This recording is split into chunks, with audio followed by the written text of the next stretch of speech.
All right, so I think we kickstart. We start off straight away. Formally, let me welcome everybody. This is our 17th edition of MAD, and thank you everyone for joining. We have a few people who are making their debut on the MAD platform, so I'll first request them to introduce themselves. Jose, will you introduce yourself? Quick, half a minute introduction of what you do so that everybody gets to know you. Sure.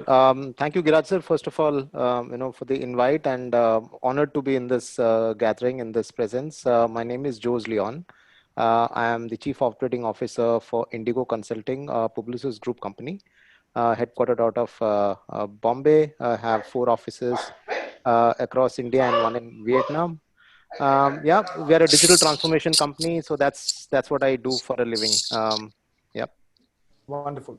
So welcome to the MAD platform. I'll now go on to yet another person who's making a debut. She's been wanting to be on MAD for quite some time. Professor Sapna Popli. She is at the IMT Ghaziabad. Yeah, ma'am, will you introduce yourself? Yeah. Hi, everyone. Thanks, Giraj, for this. I've been, Giraj has been talking to me about what MAD has been up to for these 17 occasions and before that. Unfortunately, I haven't been able to join in. I teach at the IMT Ghaziabad. I'm an academic. Last 25 years I've been teaching, and usually around this last 4 or 5 years around customer experience, marketing of services. That's what I do. And engage with youngsters, the people who are now joining in, and their view on how the year has been might be very different from ours. They're just, so to say, starting lives. That's about me. Thank you. Thank you. Welcome to the platform. We have yet another person who's making his debut, Vishal Datta. Vishal joins us from Bombay. Vishal, if you can hear me, will you introduce yourself, please? You'll have to unmute, Vishal. You'll have to unmute. Yeah, good evening. So I'm Vishal. I work for LG Electronics. I have about, say, 27 years of experience, and out of that, I have about 23 is with LG. I was one of the founder members of LG when LG launched in India. So I was their branch manager in Bhubaneswar, and I have moved around across the country as a branch manager or a regional manager. I headed the color television division also a couple of years back. Then I was the channel and strategy head, where I was looking after brand shops. Currently, I'm based in Mumbai, and I head the organized retail for LG. So the reason why I am in Mumbai is because the bigger ones, the organized retail is headquartered out of Mumbai. So Reliance, Toma, Vijay Sales, Future Group, etc. This is good. Yeah, thanks, Vishal, for joining in. So that now everybody gets to let the people who are making the debut get to know everybody else. So two lines from everybody else. I'll keep calling out names. 2 lines about yourself. Jaya. Okay, hi everyone. 2 lines. I am an advertising retired professional. Now into social work, taking care of some. I live in Mumbai, taking care of some BMC children. Wonderful. Over. Yeah. Wonderful. Rahul Sen. Rahul. Hi, I'm Rahul Sen. I'm from Teamwork, and we run the Asia's largest literature festival, the Jaipur Literature Festival, and have been associated with Raj for about 15 to 20 years, or I guess even more than that. Thank you. All right, Lloyd. Hi everyone, I'm Lloyd. Did a long corporate stint, Motorola, HP, PepsiCo, among others. I'm right now a strategist, and I work closely with 2 VCs. Wonderful. Talking of VCs, we go to Rishi.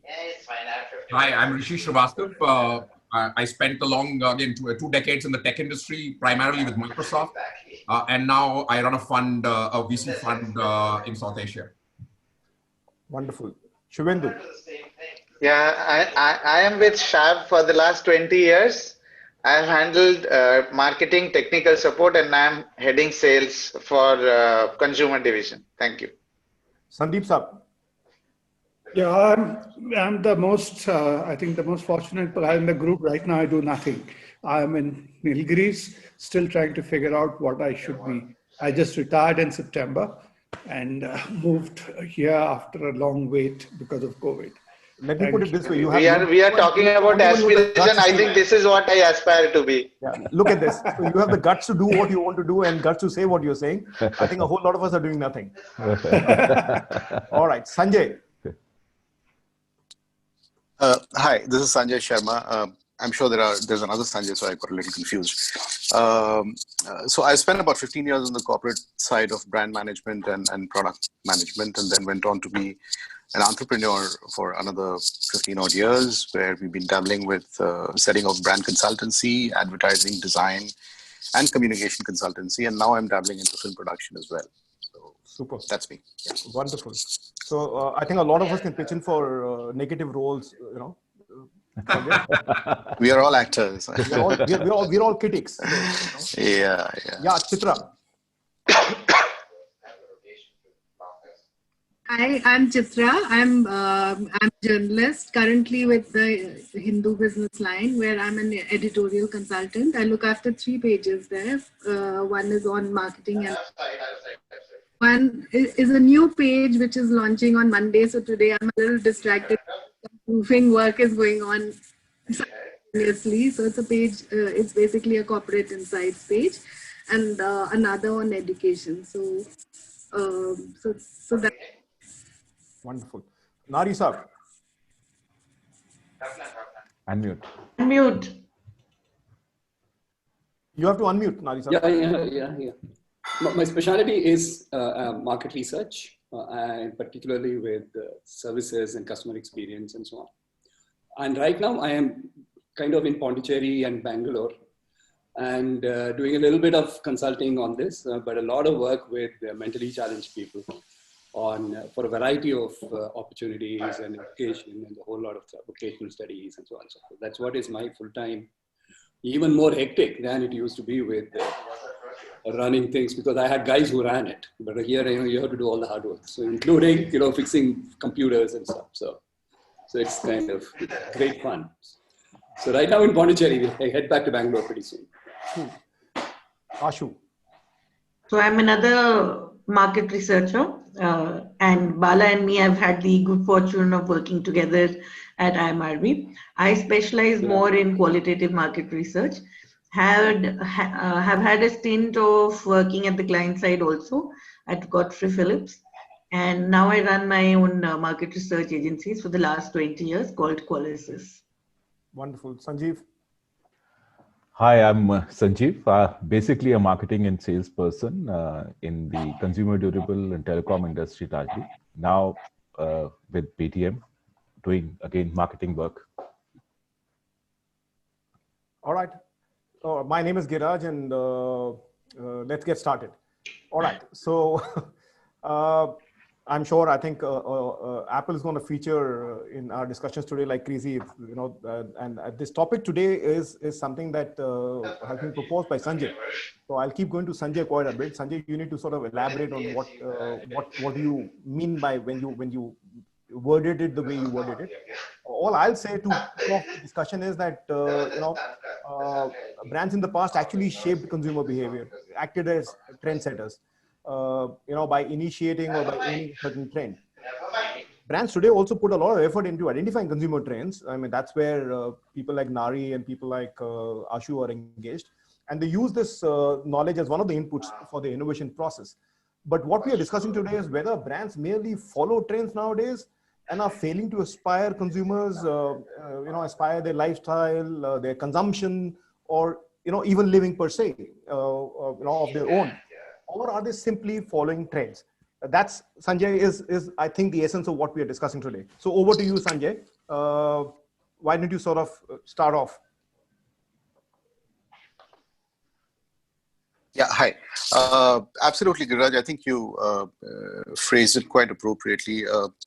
This topic was something that we've been discussing with clients a lot over the past, almost about 5-6 years, whenever we speak to them about brand, coming up with a new product or launching a new brand. And what we have understood that, while back in the 90s, when we were all in the business, there was this whole aura about creating a brand, the whole activity of, having an agency work on it, doing all the research that goes into it, getting the product testing done, then finally coming up with the best mix so that you meet up with a certain set of, customer needs. So, and also not just needs, but, go on to be aspiring in a way and change their lifestyle for the better.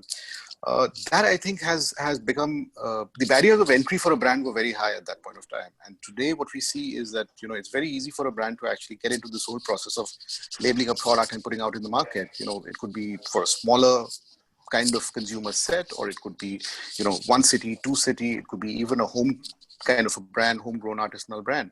So I think a lot of the sheen that goes into brands and brands being able to create an aspirational lifestyle for people, kind of a lifestyle for people has diminished to a certain extent.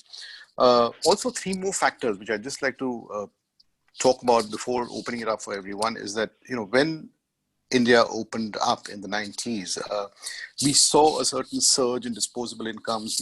We saw a surge in the kind of media attention towards advertising and the kind of bombardment of communication from all sides, whether it was television, print, radio, outdoors, and the works. And today we have digital. And that, to a large extent, gave us a lot of inputs to consume on in terms of what each brand stands for. Can I just request people to mute their speaker, because it does cause a little bit of disturbance. Okay. Thank you.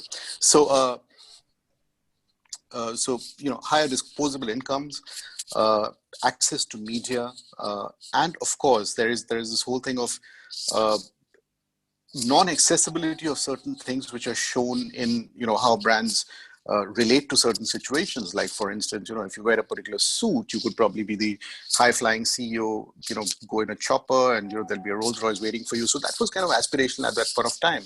Or, if you smoke a certain cigarette, then you would, probably be the bravest man to, go and help people who are drowning, or, like we had Red and White at that time.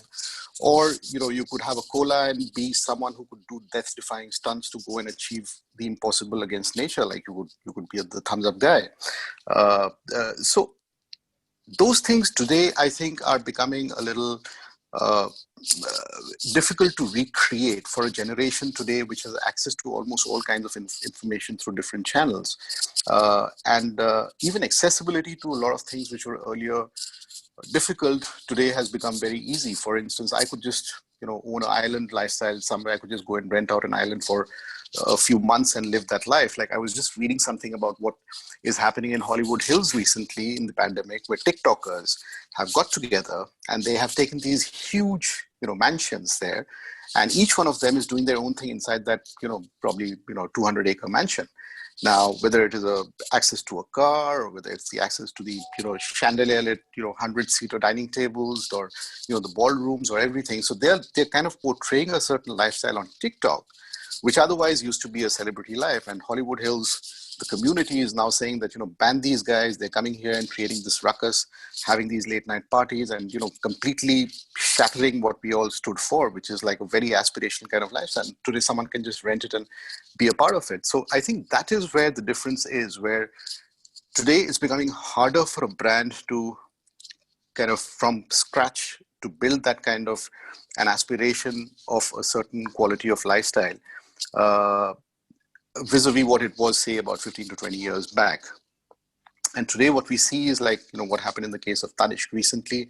We merely use research to find what is happening and what people are doing and try to fit in our brand into that whole narrative. And when there is a backlash, we can completely withdraw and become something else.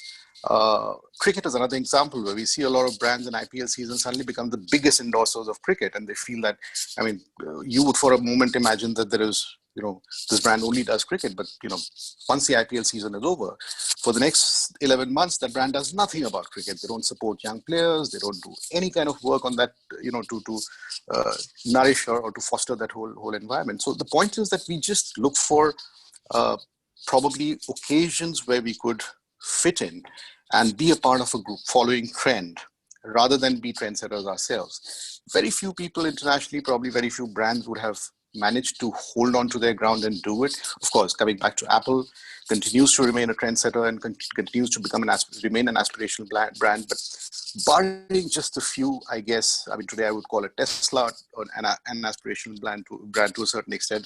Red Bull, again, a brand which has been able to hold on to its ability to really, really inspire people in a certain way, which no other brand in that, consumable product category perhaps has been doing. So I think just barring these 5-6 handful of brands that you see in the current lot of what we are consuming, I really feel that most brands have just resigned to the fact that, okay, let's open our Twitter and Facebook feeds and see what people are doing, and let's tell the agency to create the next thing that kind of fits into that trend. Open for discussion, but that's something which I thought was relevant in today's times. Cool, Sanjay. Thanks. I think you sort of elaborated. I think there's one rider that I wanted to sort of share, and the rider is that no examples of religion and no examples of politician. We don't do that in M.A.D. Having said this, so now we come to our opening batsman as always, Lloyd. Over to you. Hey, thanks, Giraj. Great topic, Sanjay. And I've got a slightly different take on the whole thing. I mean, I just believe, like, and a lot of us in this group, we always grew up in an environment where great brands, fire people's hopes and ambitions, right? So in a sense, making a brand aspirational was critical because that's kind of what fueled choices. For marketers and brand builders, being tuned into people's aspirations mattered. And because brands are aspirational, there was a certain loyalty to it, there was a certain kind of premiumness attached to it, there was a certain kind of appeal attached to it, right? And that really came from what brands offered people, right? For a lot of people, a brand was in a sense a reinforcement of image, either who you are or who you aspired to be. It kind of gave you a desired personality when you wore a pair of Levi's jeans in the 80s when it was kind of very cool, or you smoked a Marlboro. It kind of added to your kind of image in a sense. For a lot of people, a brand was also a lot of trustworthiness, right? That we trusted certain brands intrinsically. I mean, whatever, an HMT or a Titan in its time, but there was a certain kind of trust that came with it. And I guess for a lot of societies like ours in India, and at least people who grew up, let's say, through the 80s and 90s, there was a lot of kind of global, longing, right? So in a sense, brands that had an international standard or was considered widely acceptable globally was something that we aspired to. Where I see the change right now, and I think it's a larger issue well beyond just the marketing community, is that business in general has become very transactional, right? The CEOs and everyone is kind of really living life quarter to quarter, right? And when people are looking at a very kind of short tenure, everyone wants to maximize on small gains, right? So a lot of business is now taking much more shorter. So, the great brand builders are people who, the Steve Jobs of the world, who possibly looked at a brand as a 10, 20-year story. And how do I really build aspiration around a Nike or an Apple or, some of those great iconic, the Coca-Colas of the world. I think today, if you look at the average tenure of, CEOs and therefore businesses, they're much shorter, right? So what's cool and aspirational, you don't have much time to build it. And like you said, Sanjay, it's really about, getting those, 10,000 likes on Facebook or whatever.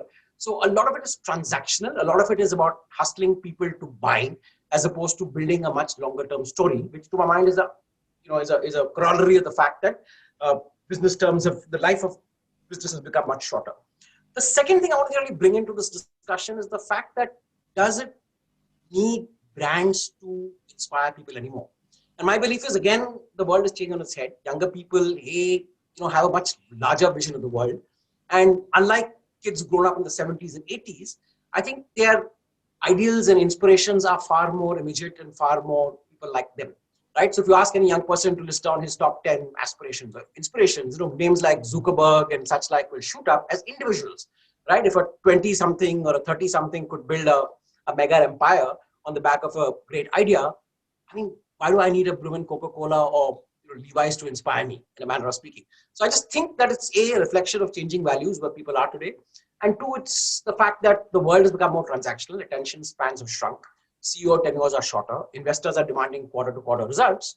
So, hey, why am I going to invest those big billions and create those mega things that might hopefully last 5 years?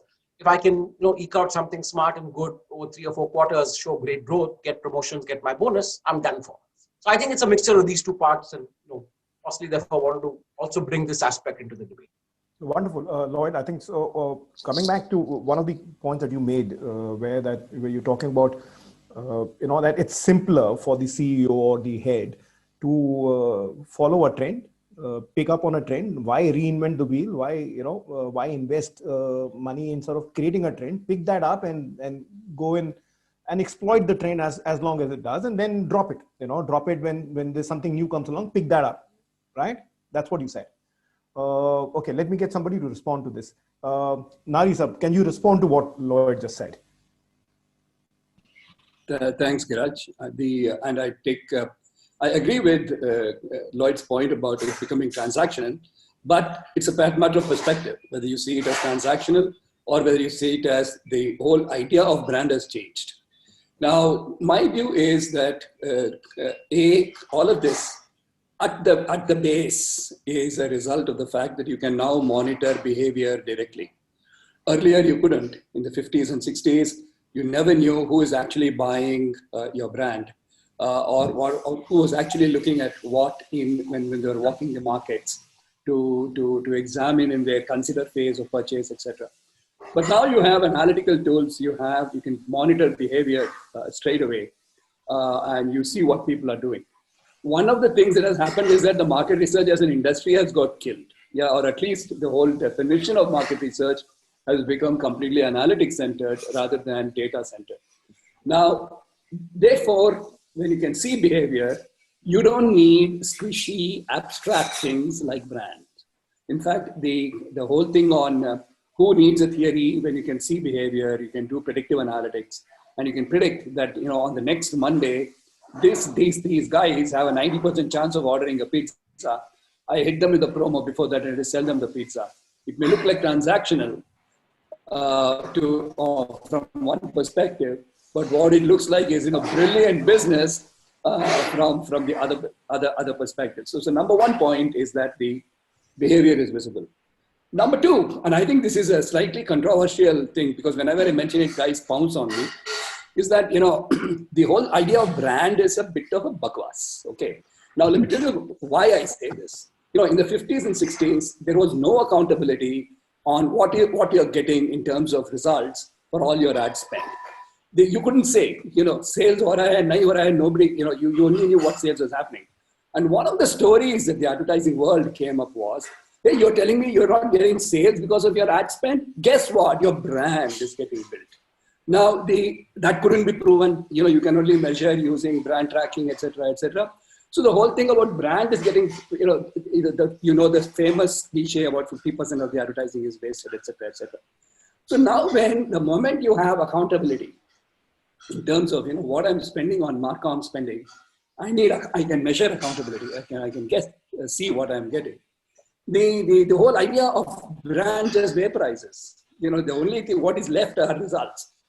Lloyd calls it transactions. I will call it results. I'm delivering results, and I can see, I can target very well, and I'm achieving my goals. So that is what is really happening, and everybody is now into the game. Because of the democratization, any democratization squashes all aspirational, ups and downs into one flat area. So everybody is equally aspirational. So that is really the phenomenon. So perspective, I think this perspective needs to be revised, and today's reality has to be embraced. That brand means something else altogether, and digital is now the thing which helps you to see behavior first, which was not the way we learned MBA marketing. MBA marketing was about perceptions and attitudes. So now it's about behavior first, analytics first. Thanks, Nari. We have Mr. Madhavan who joined in. So hi, sir. Good evening.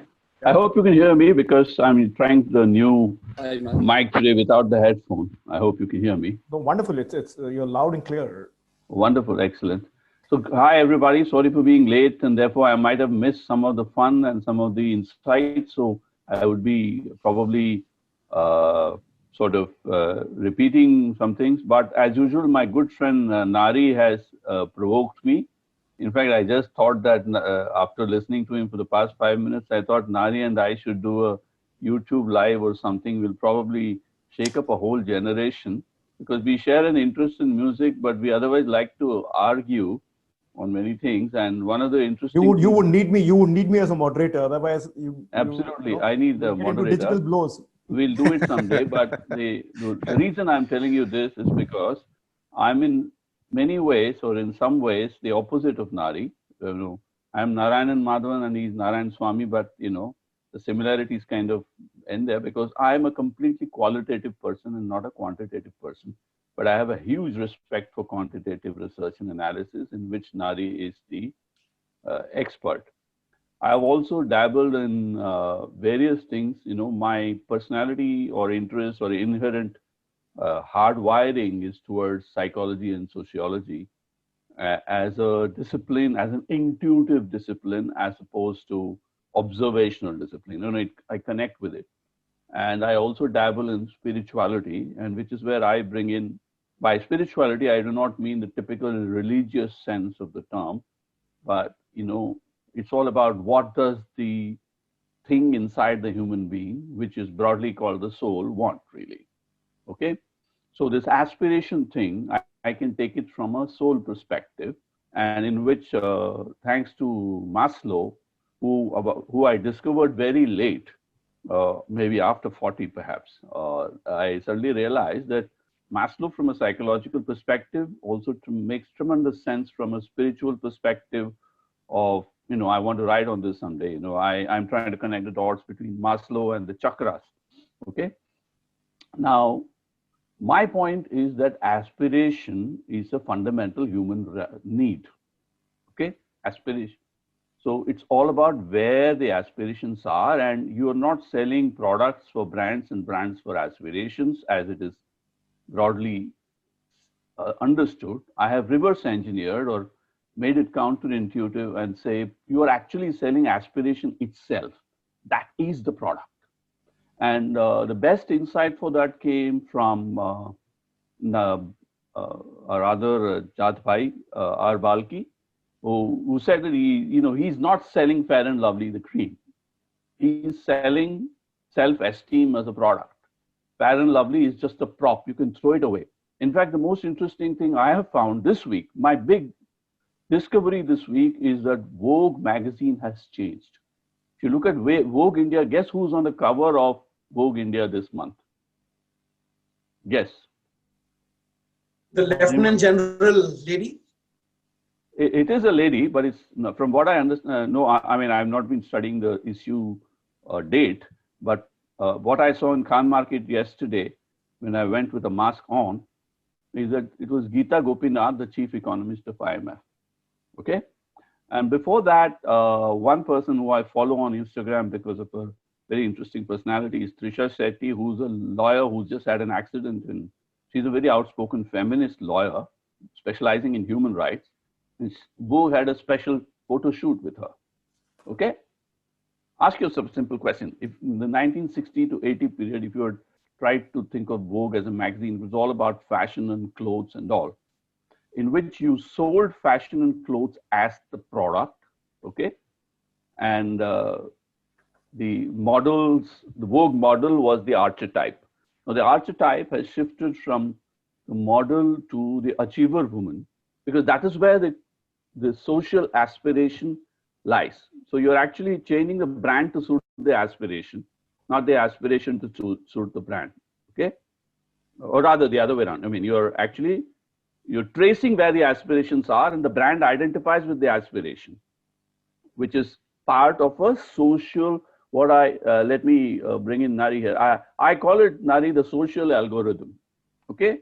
Which is an anthropological factor, which is independent of analysis, because for the simple reason that I believe that some of the behavior matrices, or if I increasingly use mathematical terms from the quantitative realm to describe what to me are intuitively qualitative, okay? So there is a social matrix in which everybody from Narendra Modi to Geeta Gopinath can be fitted in, Even Sushant Singh's death this year, for me, is part of a sociological phenomenon. Sushant Singh had nothing to do with the controversy that and the support is being built up and the political figure is being made. Because the society was ready for a certain kind of aspiration, a fight against injustice at the individual level, finding a social iconography. Okay? So you tend to identify with personalities or situations, whether it's Narendra Modi or Sushant Singh or Kangana Ranaut. Somewhere you say, oh, Kangana is like me, a small town girl who's been wronged, who's been, given this thing. So, a certain short shrift. So that inner feeling, which is part of a soul's evolution from, let's say, lack of self-worth to self-worth. From the journey from lack of self-esteem to self-esteem becomes part of an aspirational need. And the need is latched onto by brands, in which the data science that Nari speaks of happens as a symptom, not as the core. Okay. So if you have the master algorithms of social behavior, then you don't need to observe what you already know intuitively. Observation only confirms, except that if you take the scientific method, there is hypothesis and there is observation, there is research and there is inference.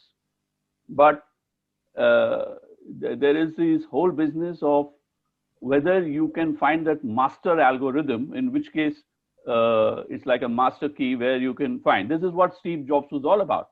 He said he didn't believe in market research because he says you have to actually tap into that inherent need which is not yet visible. When you don't know what you don't know, but you have that need inside.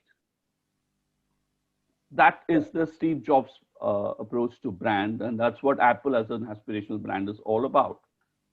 So you have to connect the dots between Apple's, the aspiration insight, for which some of the insights may come not from data science, but from conventional social science. So sometimes, my favorite joke is about the Sufi Mullah Nasruddin, who was found one day in a Maidan looking for something. It's a tale of wisdom. So somebody comes and says, what are you looking for? He says, I'm looking for the house keys. So the other person also starts looking around. And then after a few minutes, he says, where exactly did you drop it? So Nasruddin says, points to this jungle in the distance and says, that's where I dropped it. But he says, why are you looking in here? He says, because there's more light here, So are you going to look for a product or anything where the light is or where it was actually lost? So sometimes I find that the product that you're looking for or the thing that you're looking for is not where your knowledge lies, but where its knowledge should lie. So if you're looking in economics for what you will find in sociology, and if you're looking for sociology for what you will find in psychology, psychologists will sometimes take 2 seconds to figure out in a Malcolm Gladwell style blink what data scientists will take months and hours at the computer or filling up survey forms. I mean, I'm just taking the devil's advocate to Nari. Obviously, I have huge respect to all that he says, and I have learned very late in life that some of my algorithms don't work, right. Including personal life. Right. So, I have what works in the media industry will not work in because there is this whole business of individualism versus collectivism. So let me just wind up by saying just one thing. The aspiration thing in a mass communication brand situation is linked to what I call the sense of community. No, my mother is appalled by the way people are on Instagram and Facebook and full of selfies because she belonged to a generation in which your sense of community and self-worth in the community came from selflessness, not self-promotion. Okay. How do you explain that? How do you explain the fact that, I had huge problem. My sister worked for a global NGO. I worked for a multinational. For us, with the value system that we were brought up with, it was appalling to appraise yourself and praise yourself, because you were supposed to do the job and somebody else was supposed to appraise you. So this whole self-appraisal, self-promotion is not part of our social work. So you had to be subtle. That's why the difference between the British and American cultures comes in. In the British culture, traditionally, I mean, things have changed a lot. There's this whole Gen X, Gen Y thing, which is putting the whole bloody world in a juicer blender. But if you just look at it in terms of social aspiration, some of it is already being built in. And it's like the stock market where every individual behavior determines the collective behavior. But collective behavior is not an easily manageable or controllable product. So, but some of the aspirations are inherent based on the evolution of society. Okay. So this is why even fascism or right-wing behavior is global now, because for me, it is part of an anthropological condition. We are looking for the answers in politics where the answers lie in anthropology. Fair. So so I rest my case there, except to say that maybe looking at aspiration and sense of community as a human need is where some of the brand philosophy lies and or ought to lie. Thanks. Right, sir. Thank you so much. And before I come to Chitra, Chitra, there's another thing. We've been talking about brands and following brands following trends or not following trends. There is something which is called as people who move against the trend, the anti-trend followers. So, for example, that's where we put in Harley Davidson. That's where you could put in Apple. That's where you can put in somebody like a Burger King. So when McDonald's were talking about health and health consciousness and green, Burger King came up saying, look, that's the way Americans are. You need a big fat burger. And, and that worked also very well. And they actually landed up setting up a trend. With that, Chitra, your views. Wait. Yeah. Thank you, Giraj. I think, Madhavan took it on an intellectual plane. Let's bring it back to our, at least to... I plead guilty. Plane, yeah. I'm a big bore. Chitra says he's a big bore. No. So, I mean, from how I look at it, aspirations change as with age, with, the context, etc. So, what I might have aspired for, say, 10 years ago, I will not aspire for now. This is, since I tracked the hotel industry, I hear it from there, at one point going to a 5-star was a big aspiration. It's no longer so. People actually want to run away from a 5-star and go to a small boutique, Airbnb somewhere or the other. So see how the aspiration has changed. So, and who set the trend? Airbnb actually made it cool to go to an Airbnb, right? So, they made it. So I won't say that brands are not setting a trend. It's just that that a different brand is setting a different aspiration. So it's for the young lot, it's no longer cool to own a car. So, maybe 10 years ago, it was very aspirational to drive a very, posh car or whatever. Now it's very uncool. So what you're talking about, the, anti-trend. So Uber made it very cool to not own a car. Correct. Here, Uber did set the trend. So what I'm trying to say in a nutshell is that the younger brands come up and completely manage to wean away the aspiration that the older brand may have set. For instance, and I think, since I'm on Insta a lot, I see a lot of these young local brands currently becoming aspirational among the young people. So for instance, there's little food brands like Slurp Farm, which has made it, aspirational for moms to buy stuff from them because they are healthy, etc.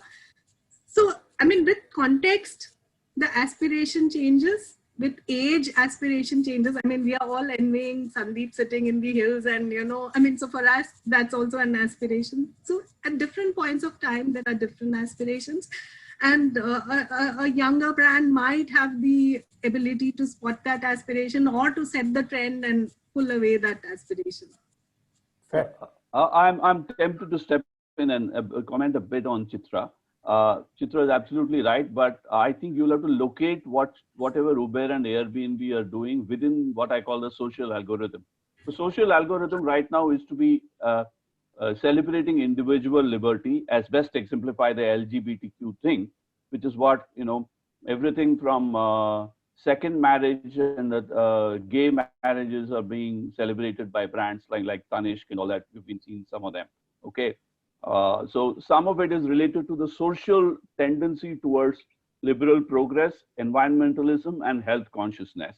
And dress codes and brands try to latch on to this thing. So for instance, the decline of the family as an institution where your husband, wife, and kids will travel together in a car, owning which was a great thing, is now being replaced by live-in relationships, individuals, same-sex couples, couples getting, both being, what we call the double income no kid phenomenon, and environmentalism come together, and they generate in turn some of the individual pockets. I look at it a bit like how technical chartists look at the stock market. They look at a gap in the technical chart and say, this is where I want to buy. This chart is telling me that. So maybe Uber likes to look at the technical chart of social thing, oh, it's cool to be, for instance, it's no longer cool to be owning wealth unless you are a philanthropist, you have to live down your wealth. Mark Zuckerberg has made the hoodie a famous one. If you look at compared with that Mexican billionaire, what's his name? Carlos, you can compare two billionaires and say how the younger billionaire is not about wearing your billion on your sleeves, but living it down. So living it down is part of, this is in Marxian terms, this is the new bourgeois. You're supposed to be cool because you're supposed to make wealth, but either give it away or not make it a big deal, because the entire Facebook HR pitch is not about getting rich. It's all about changing the world. You don't attract talent if you say we're going to give you stock options worth $25 million each. It's going to be, oh, you're trying to change the world, and that is the aspiration. So some of it is social, I believe. Yeah. Yeah, but I think coming back on track in the sense that why are the brands not setting trends, and why are the brands finding it simpler to just follow trends? That's where I think that's what the basic issue is. And having got the input from Madhvan, from Chitra, and from everybody else, and also what Lloyd said in the beginning, I now go to our debutant, Professor Sapna Popli. What do you make out of all this, and ma'am, and what's your opinion? Thank you, Giraj. And I've been hearing the interesting conversations from various perspectives. What I would say is, I think I agree with what, some of you are saying, in the sense that when we work with this younger generation, I'll take that perspective and share that with you, is number one, what has really happened is, like, I think Chitra mentioned about Airbnb and Ubers. So of course they are very happy to share. So like, I think you can come from an anthropology perspective, you can come from a sociology perspective, you can come from a societal perspective. But how does it impact brands, and why the brands are following trends instead of leading trends is the question.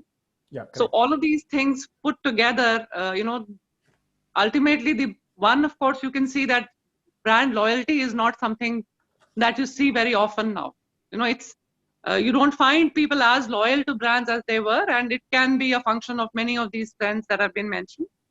Number two, as an impact of people happy with the sharing economy, whether Uber induced it or it was the other way around, whether Airbnb, Uber, all of them are shared properties.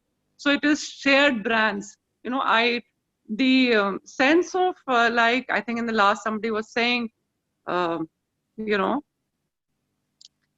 it down in the sense. So the need to show off aspirational brands, in a sense, is not as high as it used to be. But you will still find people, going for brands which are actually, for example, if you go to a class and ask how many of them own an Apple, you will still find out of a class of 50 that I have, 30 of them will own an Apple. And the others who don't own an Apple will give you a justification why they want a Samsung and how it works for them. So they are very clear, especially the youngster, as to why they do what. And therefore the cycle has reversed. So even if a brand is, the option for brands is to follow the trend. Fair. Vishal, you there? Vishal, let's hear you, Vishal. Yeah, sorry. I think very interesting thing that I heard, but what actually, where I actually fit in, which you will agree, Girat, is the short-term goals that you talk about.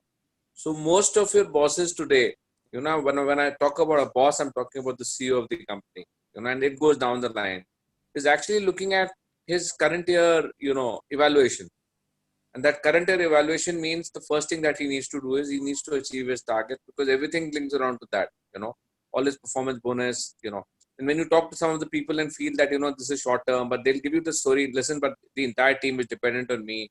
Finally, so most of the evaluations today are basically short term, at least in the industry that I work for, Of course, a lot of good, a terrible thing has happened right now, but what has happened is that it has created a massive demand for consumer durables. It was unbelievable, So the bigger brand like LG, Samsung, they've been able to manage. So, they've been able to manage because they have better infrastructure. But the fact of the matter is that I agree on this topic when they say, that it's basically more of a short term. So brand building is like, not really a topic which is discussed too often in many of the other seminars that I talk about. They say finally it is your performance. If you keep performing, your brand will automatically build. So that is one change that I see from what I saw when me and you worked long time back. It was very different. Rishi. So we have to face a lot of these challenges, the short term. So even when you want to talk long term, probably you're an odd guy out. So you look at the quarter, then you look at the half yearly, then you look at the annual. And the moment you're finished with annual and you've done a year, you'll have a new guy coming in. The guy will have again the same thing. That the previous guy achieved, he gave growth to the company. I also need to give growth. So his performance is compared to the previous guy who's given growth. So there's very little people that I know who've survived, who've not been able to, so it's basically result.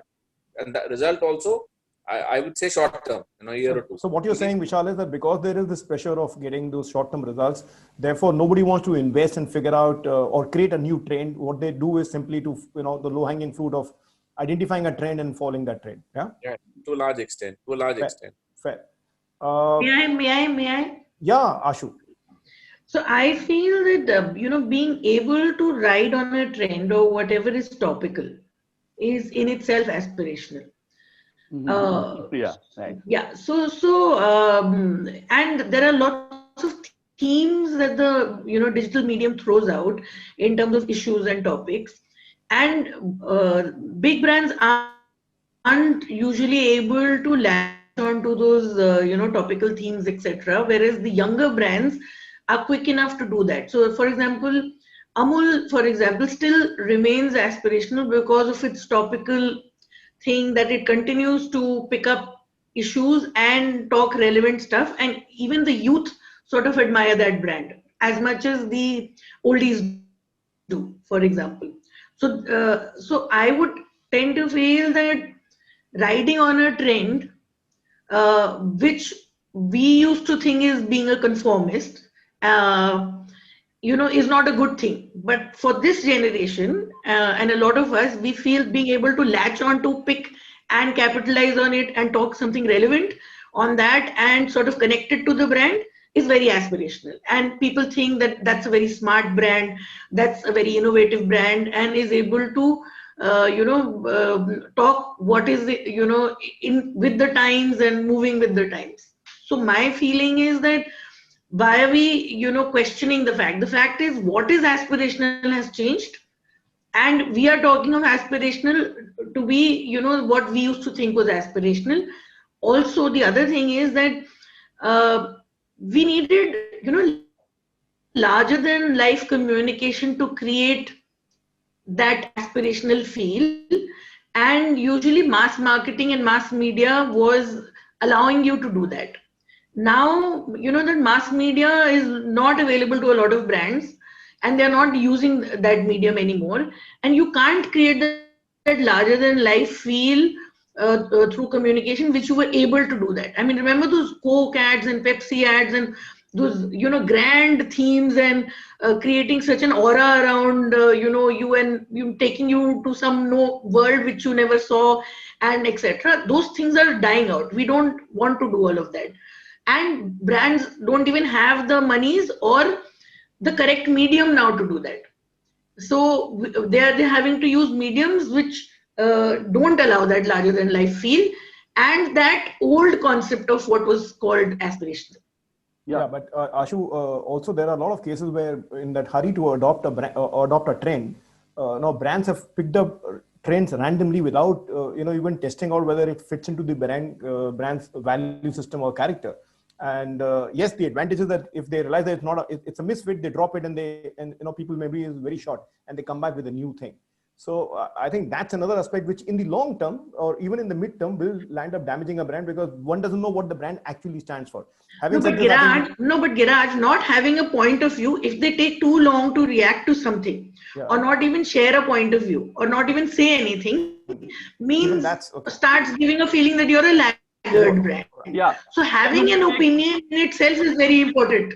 Yeah, let me make two very points. Yeah, one is what to respond to Vishal.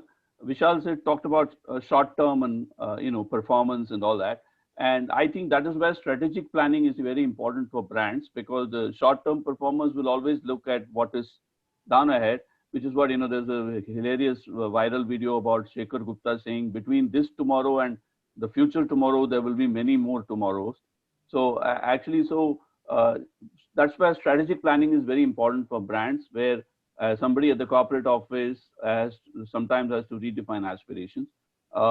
Taking on Ashu's point, I feel that I was reminded of Thumbs Up doing the fantastic ad in which there's a board meeting and the youngster suddenly says, change mine to thumbs up, thumbs up. And the boss says, thumbs up, change mine to thumbs up, and everybody conforms. So in the age of Coke and Pepsi, Thumbs Up built a brand for itself by defining the aspiration as an aspiration. That sense of community versus the sense of individuality can both define brand perspectives at some level. So I'll come to Sandeep. Sandeep, I'll come to you, but before that, Rishi. Rishi was being quite. Yeah, Rishi. Rishi, you want to unmute.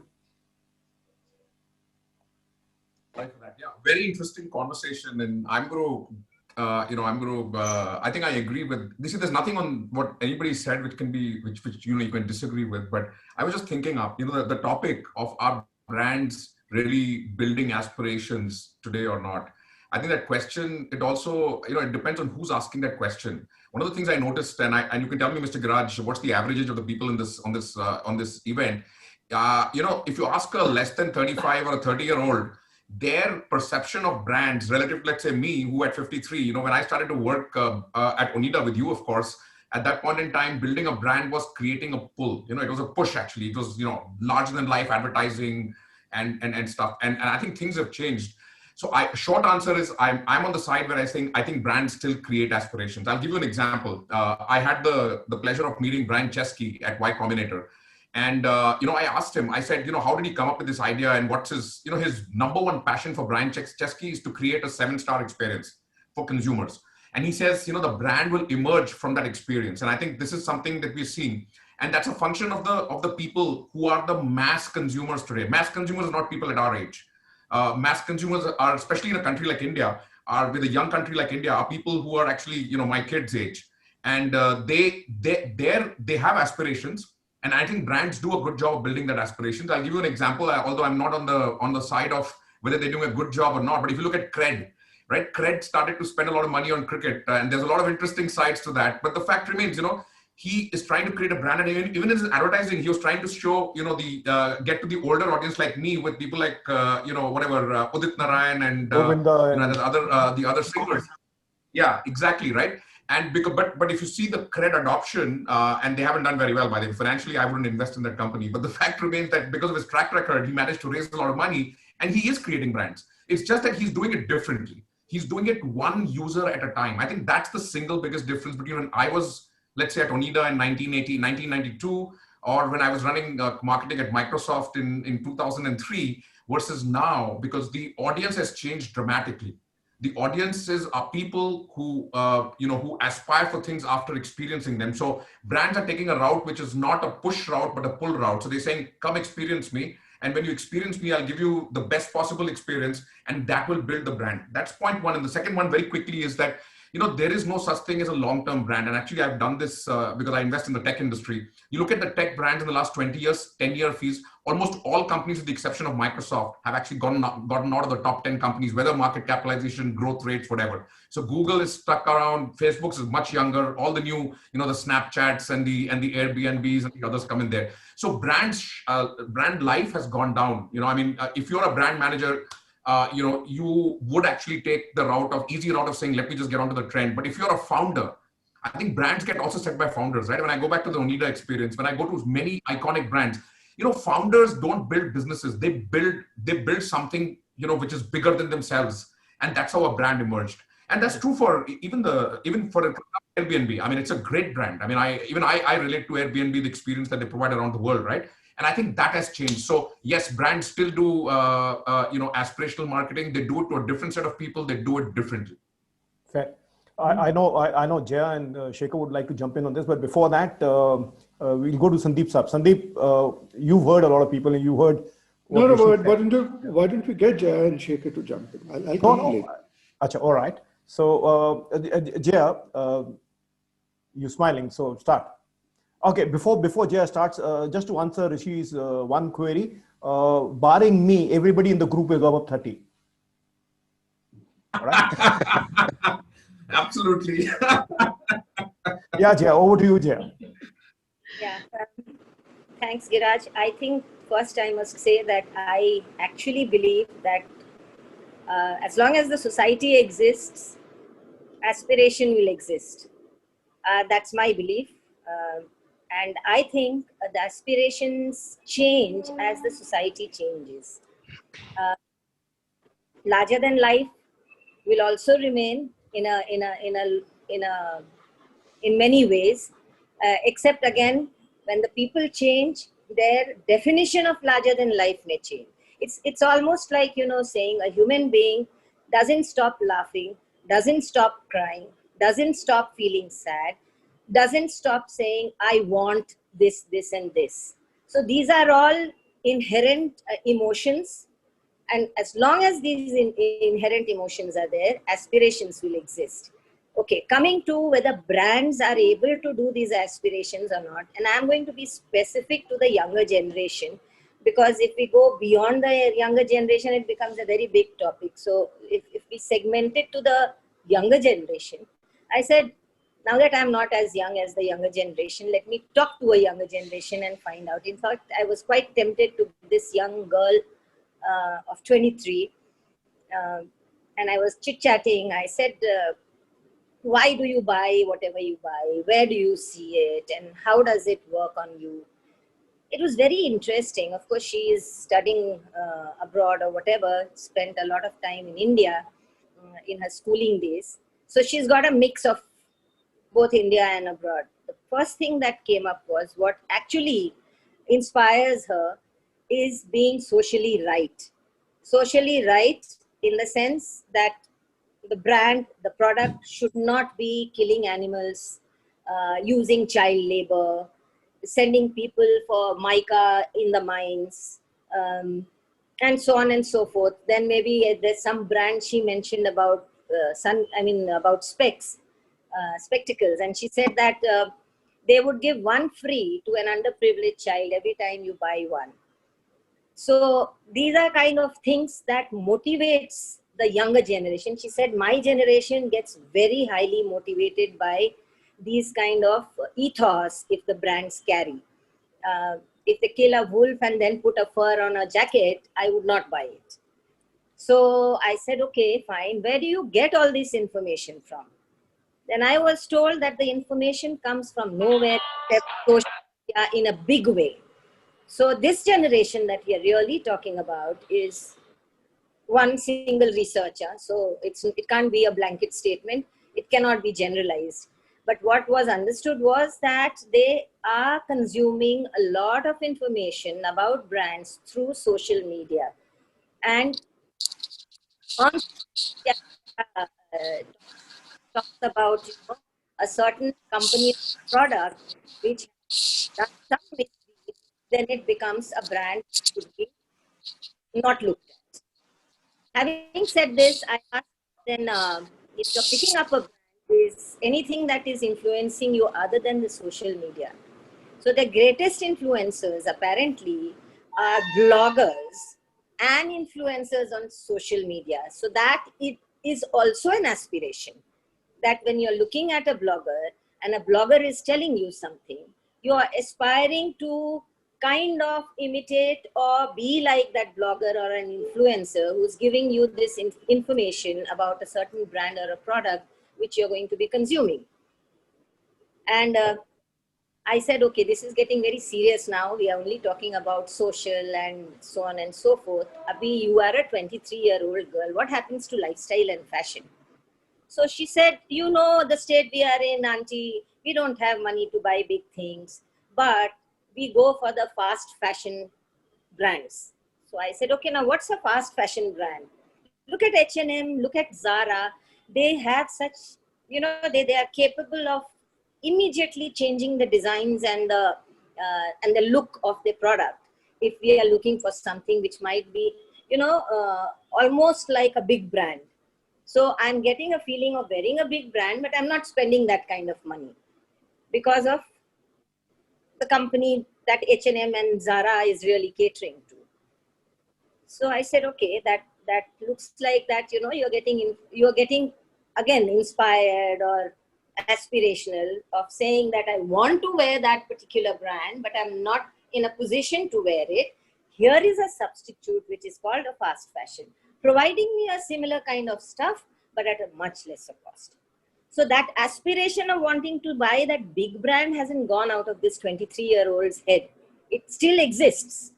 And that aspiration is getting fulfilled by a Zara or a H&M, which maybe subconsciously also might be filling their aspiration of saying, if I'm meeting 5 people in 5 days, I have 5 different outfits to show off. I have 5 different things to wear and mix, match and show off. So those kind of aspiration in a 23-year-old today hasn't changed much in a 23-year-old in our generation when we were at that age. So you will, if you were to do some kind of research, I personally feel that there would be enough and more data which would draw a lot of similarity on aspiration. I know I'm talking about what I feel and what I have understood. I'm not giving you big examples of brands that, you know, this is aspirational or that is aspirational. But if there was no aspiration, you will not have the Gucci's, the Dior's, the Rolex, the Mercedes existing in 2020 and many more years to come. If you did not have, sorry, somebody mentioned about, I need to tackle 2 more points. Somebody mentioned about long-term brands. There is nothing called long-term branding now. You will find in FMCG products, there are long-term brands which have existed and are existing for more than 75 years.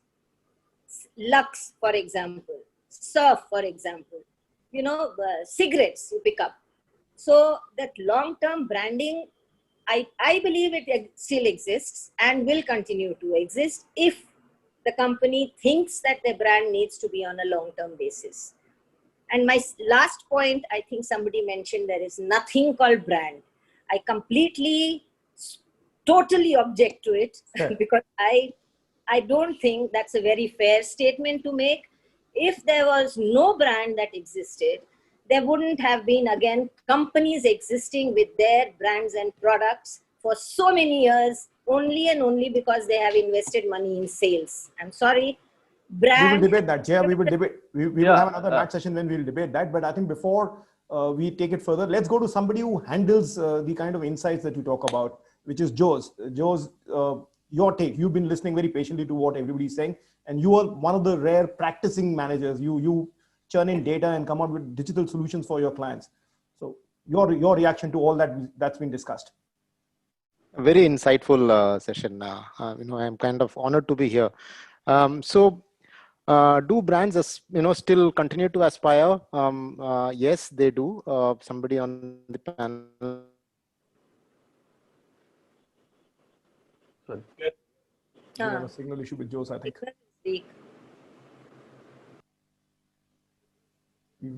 Joe's, we lost you. Yeah. Okay. Yeah. I think I'm saying, how many people have heard of Lallan Top?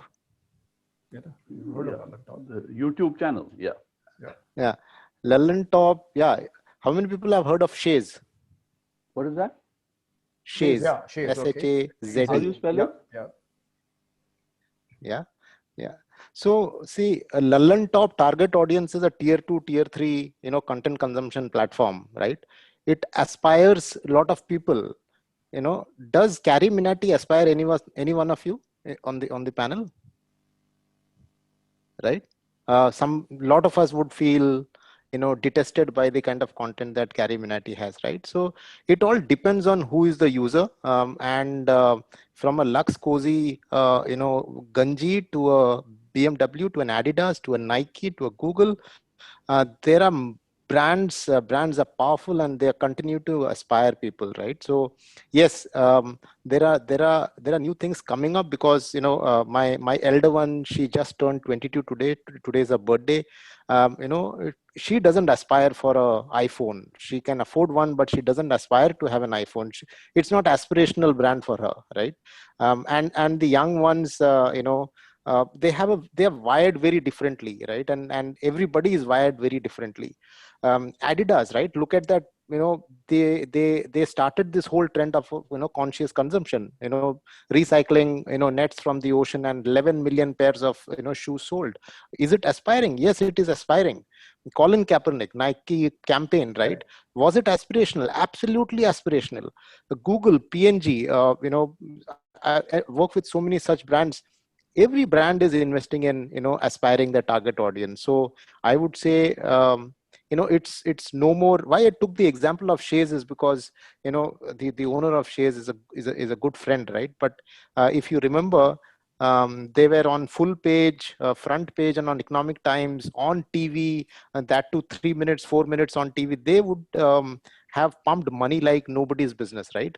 But the whole idea where they wanted to position was experiences, right? So would you kind of go and buy a 6,000 worth of decanter today or 150 rupees worth of decanter today just because it is Shays, right? Did it aspire you, right? Even if you could afford it, does it aspire you? So some brands go wrong, but that's how the business is, that's how the economy is running. I don't think it is fair to say that brands are not kind of putting in efforts to aspire things, but it's very different, right? When I did the campaign for Twitter, I don't know if you remember, Yara koi tweet chota nahi hota, if you remember, right? That was the biggest successful campaign of Twitter anywhere in the world, right? The CMO of Twitter flew in and did that. So that's brands. What will you talk about Earth Hour, right, is another campaign, global campaign that we run. So it's created, we want to contribute back, and hence the brand aspires us to do something, right, and contribute. So I think it's the methodology would have changed. Somebody talked about topical, riding onto something topical. Netflix does it fantastically well. Some of the brands does it fantastically well. Influencers, micro influencers, just look at the space that TikTok vacated in India. There are about 11 content short format content creation platforms in India today. Just one brand vacated, 11 of them have taken place. Is it aspirational? Obviously, there are housewives from tier 3 cities making content and they are earning 7,000, 8,000, 10,000 rupees a month. That's big money for them. So isn't that aspirational? It is aspirational. So I think, so that's my quick take on it. However, the thing is that before anybody starts all of this, it all starts with a measurable KPI. It all starts with a KPI for a brand manager today. Unlike maybe when I started my career, when Giraj sir was my boss, unlike that time, it is all about KPI today, and it is all about weekly cadence. It's all about that stand-up meeting that happens every Monday, right? So the reviews have changed. How you want to invest in a brand has changed, but brands continue to aspire. That's my take on this. Fair, Jose. Thanks so much, and I really appreciate the fact that you promised that you will come in, and despite your daughter's birthday, you're here. Please go and wish her from M.A.D.D platform, from all of us. And I think you can go and tell her that this is about 850 years of good wishes coming to you. That's a cumulative. I'm only contributing less than 30, but that's all right. Sanjeev, I come to you now. Sanjeev, you got to unmute and respond to you. We've heard a lot of people, and then we'll go to Sandeep sir. Yeah, I think it's been a very interesting discussion, and a lot has changed in the last, whatever, 15, 20 years, 30 years that we've been seeing marketing. But the fact that somebody goes out and puts money and buys a product means that the product is doing something for them. And that something is often beyond functional. And the other thing which has happened, I think the society has changed at large. The definition of what is aspirational has changed. it still remains valid for, so like Sanjay mentioned, a suit or a cigarette brand could be aspirational for a large part of the society. But now I think for the different sections of the society, their definition of aspiration is changed. Whether the brands are doing a good job at it, perhaps that needs to be debated, because building a brand, building that aspiration value will always serve the brand. And it does not mean that you have to sacrifice a 10%, 20% of your quarterly revenue. I mean, the revenue targets, the quarterly targets, the annual business plans will remain, and they were always there. Today, companies are far more capitalized and they have access to far more capital than earlier days. So if the earlier days companies could spare some money and put it to develop their brand and to develop the business, I think it can be done now also. Today, the information that is available is largely digital. I think earlier on, Nari mentioned that not too many people do research. That's a very sad part, because I think the world is far more complex today, and the amount of attention and time that we need to give to understand how various people's various segments are responding, thinking, doing is very important. And also the thinking and everything changes so fast, because there's so much of information, so many of new ideas that are floating at any point of time. So yes, I think brands have faltered, maybe. I mean, not all brands, but some brands largely. And I think what needs to be understood, that building a brand and making it aspirational is far more strategic. And I think in the near future, in the coming times, maybe there is a realization, and we come back to the times when a fair amount of mental space, I think, is more important. Mental space is given for brand building. Yeah. Fair. Okay, I'll go to Rahul before I come to Sandeep sir. Rahul has been associated with a brand which has been built over the last 11 years and for 12 years and is truly aspirational, which is the Jaipur Literature Festival. So Rahul, you've been very patient to listen to what everybody has to say. So what do you have to say? So what we have been noticing is that when this literature space opened up, say 12, 13 years back, it was a very different kind of a space where book readers and really people who used to love libraries, they used to visit. And then suddenly from 2015, the trend changed. With the advent of now, as per our last analysis, there are about 63 literature festivals happening in India. So at one point of time, we had started with 200 people. Now, of course, we have a footfall of about 1.5 lakh people over 5 days. But this trend of being seen, being there, has overtaken the initial book lovers and the book, the people who used to come literally to meet the authors, see the authors, listen to the authors. So that has completely changed. And for the last 1 or 2 years, we are noticing that people want the brand to go back to its roots. They want a less, a sort of a less crowded, the 2008, hopefully Jaipur literature to be revisited, because that is what has happened in the last 14, 15 years. So that is something, again, I come back to, maybe it's the trend or it is whatever, but we have gone a full circle. And we are now trying to perhaps see how we can go back to the roots and give a more experiential feeling to the consumer, rather than what is actually happening now. Fair. Yeah, let me step in as an original JLF. I attended not the first one, but the next 4. And I'm one of those who's seen the so-called decline of the JLF as a brand. And, from Orhan Pamuk and historian Maya Jasov, it came down to the Chetan Bhagat types.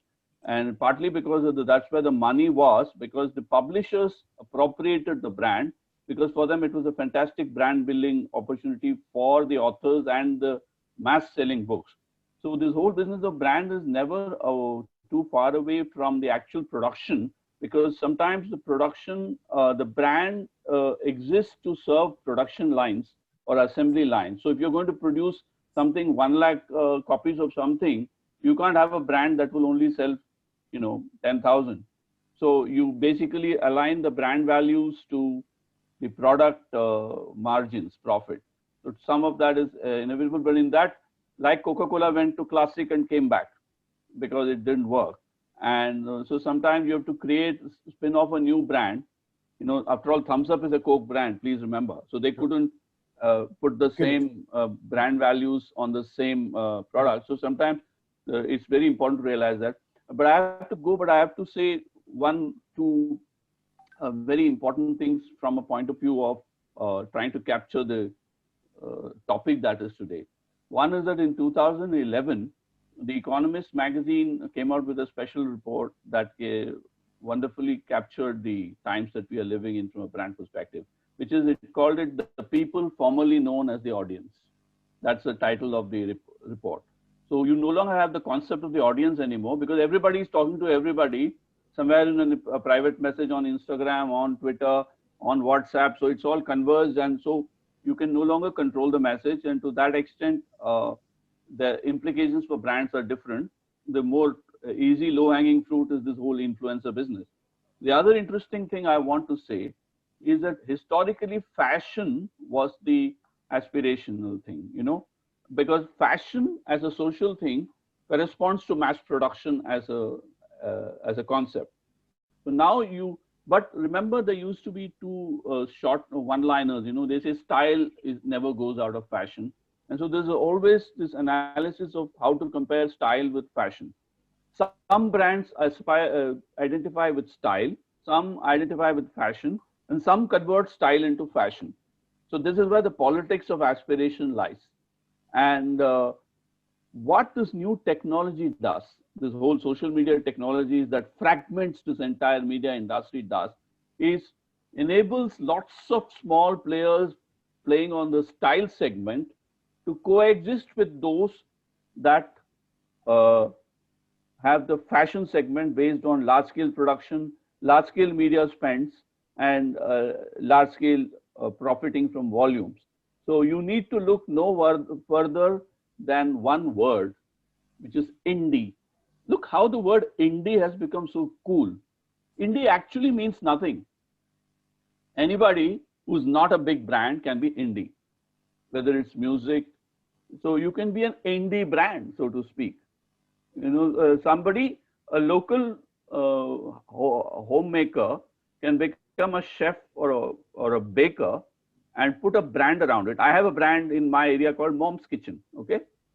So you can use a Swiggy to supply. So your production lines, your logistics, your brand aspiration, and your investment are all beautifully aligned. Earlier, this was not possible. Fair. So this is where I think I'd like to say. Yes, I'll be Sandeep leaving sir. in a couple of minutes. It's been wonderful, of course. Lovely. Thank you so much, sir. Sandeep sir. First of all, I think I got promoted to Saab and sir after I said I'm a retired man. No. Something for all. Something for all. No, I know. That's because I aspire for. No, that's because I made a statement saying that I'm the only one below 30, and therefore you are double my age, and that's why. What makes you think you can't retire at 30? That's the aspiration these days. Retire at 30 and enjoy. So anyway, frankly, I'm a bit lost. Okay, and though I'm at 5,500 feet, I'll probably need to come down to earth, because I started the discussion somewhere between aspiration and then moved on to trend, and thereafter I don't know where it's gone. It's spirituality and rest of it. I would just make two comments because most of the things have been said.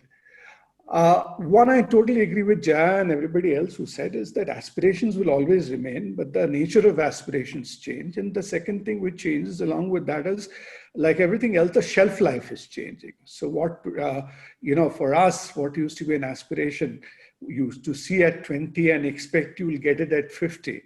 And you were aspiring for that to get there. That, and that's changed totally, because today people will not wait till 50, even from 45 to wait at what they'll get at 50, because by then the world would have changed, whether the brands or what kind of everything. Life's changing as fast as as I say, the operating system on a smartphone. So today at Apple 6, and when the Apple 11 comes, you again think that whether you can afford it or not. So that aspiration changes, that will happen. What happened also with us is, as Lloyd mentioned right at the beginning, I think we grew up at a time when it was kind of a starved generation. We were, we didn't get a lot of things, and we couldn't also afford a lot of things. And therefore we had that huge aspiration gap. People, all these brands, whatever even if somebody showed a foreign location, that was an aspiration in those days. How could you go there? But today people have seen it all, done it all. Okay, and it's a kind of, as somebody mentioned, that if I don't own an Apple, I have a good reason, or at least a good justification why I don't own an Apple. It's not because I can't afford to own an Apple, or thanks to EMIs and everything, people who earn much less than us, or even our kids, own Apple today if they want to. So that is there, and so that has happened at a level field. And connecting it with what, because so many people have spoken, I forget the names, but I think Sanjay was talking right at the beginning about the CEOs having short-term outlook. See, as a CEO, like we discussed earlier in another M.A.D., your job is to deliver or whatever it is required today. If your delivery bent on creating that aspiration, which was what, let's say, the original designers of Paris did with the fashion brands, etc. So they were creating a dream, creating everything. Now a CEO also has to develop with the same time cycle, because if he is waiting to wait for creating a demand or an aspiration which will get delivered in 3 years, he's out of business.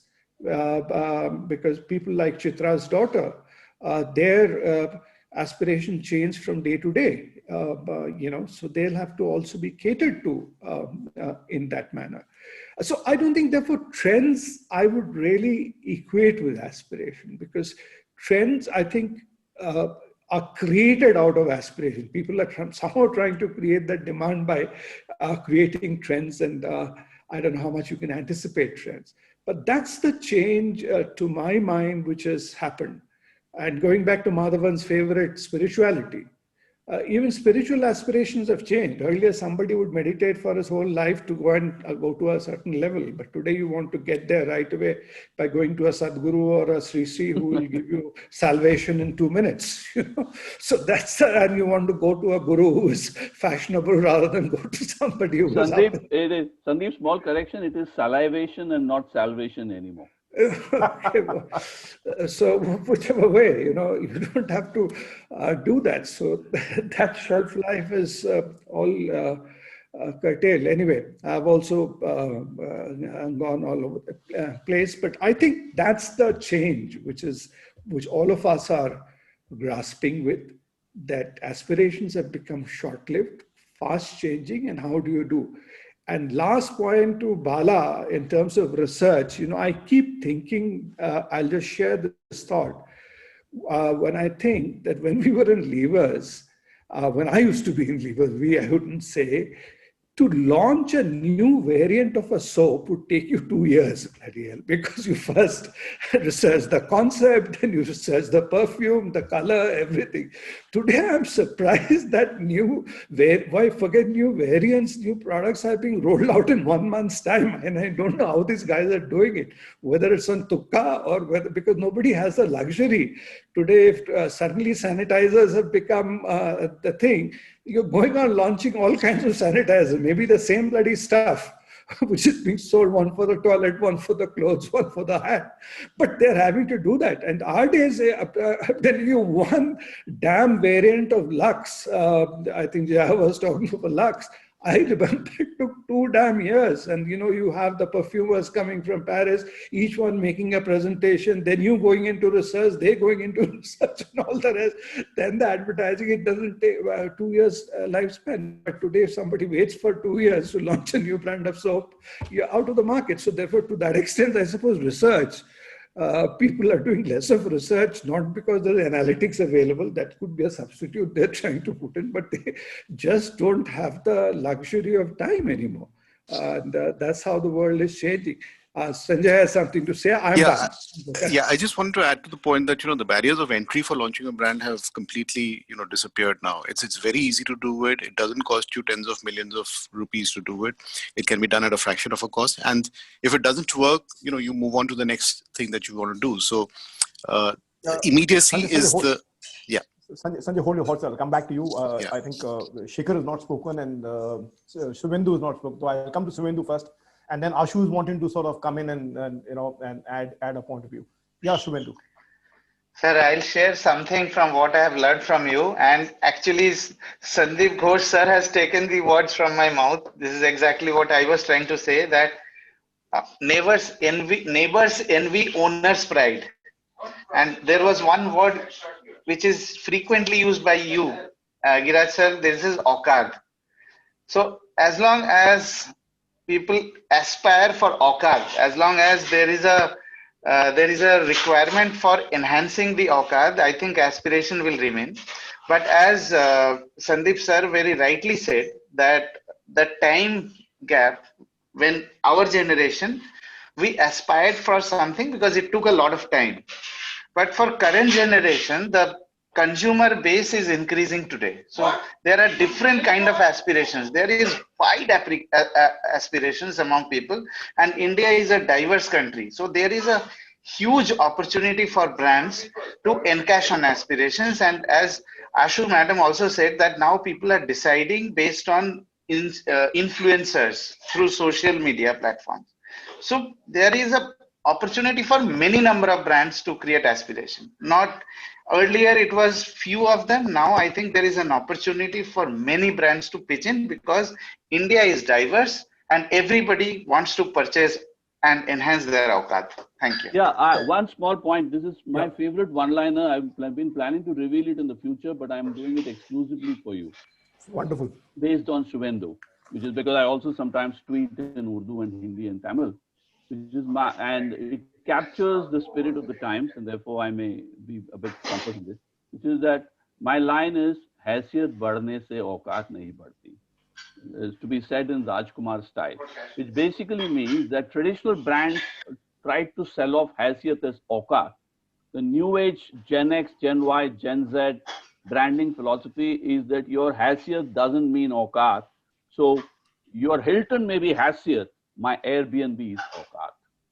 And yeah, you are talking about those farmers who get money and increase their haisiyat, but they don't get auqat. Exactly, which is why, why do you think farmers want to become MLAs and then own universities?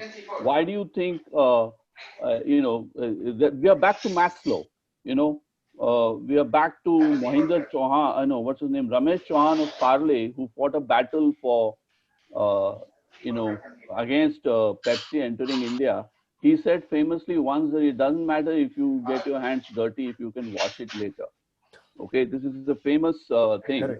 So we journalists exist and precisely to shoot down those who try to convert their haisiyat into auqat. Fair. Wonderful. Poets and journalists and exist essentially to tell the world how haisiyat doesn't become auqat. You can, which is why the politics lies in the media. Somebody says, if you buy media through advertising, it is haisiyat. Public relations exists for brands because you pitch to the journalist so that the journalist will convert your haisiyat into your auqat. Correct. Very well said. If you don't get it, you are not it. Correct. You may be anything. Wonderful. Very well said. Yeah, Shekhar. Shekhar, you got to unmute.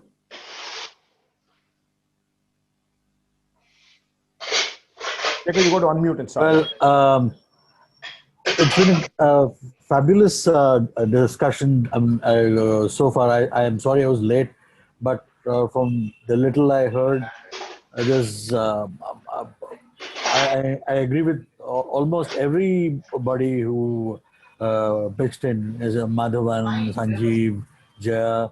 Everybody's views is something that I would have said. So I don't think I would repeat anything. I'll let it pass. Thank you. All right. That's very gracious for you. Ashu, you've been restless. You wanted to say something to something that Madhavan has said. Yeah. No, I've been wanting to say to a lot of things everyone has said. So I am only saying that the topic that, we are not creating brands which are trend setting. The point is what's trend setting itself, that code has changed. What's aspirational, that code has changed. So like Giraj said, अरे वो बोल दिया तो brand की consistency वो सब बीच में you can't just say anything out of the blue. But the point is, for example, what perfection, we were trying to create perfect brands earlier. It has given way to imperfection. I mean, imperfection is valued more. So it's like you can, you get your hands dirty as long as you can wash it later. So having an opinion, having some, saying something and sharing your point of view, right or wrong, is better than not saying anything and trying to get something which is politically correct or something which is absolutely consistent with values all the time, is not what is really desirable these days.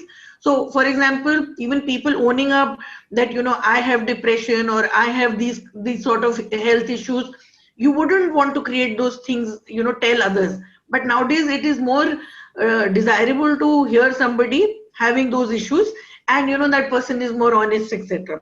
Yeah, in fact, I want to write a black comedy around this where the public relations agency and the brand consultants advise a very clean actress to come up with the fact that she was abused as a child, because otherwise she won't get the Delhi Times story, and therefore it becomes a negative branding becomes, you don't have a problem, it's like Robert De Niro and analyze this, Yes. So imperfection is desirable more than perfection. Loyalty is no more in, experimentative is in. So saying that I always buy this or I always, get this brand is not desirable. So a new code, for example, then, the fact that durability used to be in. So we wanted, the aspirational big brands, durable brands. Now it is the times of fast. So that's why fast fashion is in. That is why DIY products are in. So, there is more joy and, more of a moment when you say that I created this myself. Put together things. So those sort of things. Smart buying has given way to sustainable buying. So the youth of today, far appreciate the fact that paise baja ke bada brand kharida, isse acha buy a brand which is talking about recycling, upcycling, all of those things. So those are the new trends, and the bigger brands don't talk that. So the bigger brands who talk stay aspirational, and the younger brands, the smaller brands, which talk about all these things are therefore, sought after, and you want to give them a try, and therefore the space has expanded for those who talk what is relevant today. Fair. Right. Sanjay, I come back to you. Why don't you just close? I think you heard everybody around. Why don't you just close? Sanjay? Sanjay, are you there? Yeah, Sanjay. You got to unmute. Yeah, I'm there, but I would not be able to close, Giraj, because unfortunately I had to move out in between for a while. So what I have heard from Ashu, I would just make a counterpoint to that. I do not agree exactly that bigger brands don't talk about issues which are relevant. If you take a brand like IKEA, for instance, which talks about sustainability. I said those who do remain relevant are in. A lot of big brands aren't able to do that. So therefore the question that they are not as aspirational anymore. Right. So, I mean, I would still come back to the idea of an IKEA where, a brand has stood against the test of all these changing trends over the last so many decades and still continue to stay relevant whether it is with the new generation or with the older generation, because, you know, they continue to stand for the values that they have always done for. They have never shifted from one to the other. They talked about perhaps sustainability long before any other brand did. So the points that I'm trying to make is that it is not necessarily that trending is in, and therefore we have to always, the aspirations have changed. I think brands can still make an effort to continue to stand for what their values are, their core, characteristics are, and still make a point without really having to, move their moral compass depending on which side the flow is going or the wind is blowing. So that is my only point. The rest, I'll leave it to someone else to close. I'm sorry, Giraj, because I didn't catch much of the conversation No, in that's all right. between. I think that's okay. I would But that request was the point. Giraj to close. Giraj sir, you close. I'm looking forward to your comments also. No, it's a difficult thing to close, I think, because we got a lot of diverse opinions and some fantastic quotes from Madhavan as always. I think some beautiful ones. And I think what you triggered, that Auqat thing, and the way he sort of, that one-liner, I'm going to put that on Twitter as a report of this MAD. That's a lovely one. But yeah, having said this, I think also the point that Jaya made, she talked about, emotions will always be there. People will laugh, cry, and whatever, that need of. So what will trigger those emotions? Perhaps that is changing. But those emotions, like Jaya said, will always be around, except that the triggers will change. And depending on where the society is going, and Madhavan talked a lot about where the society is going, and the impact of that on on what is aspirational and what is not.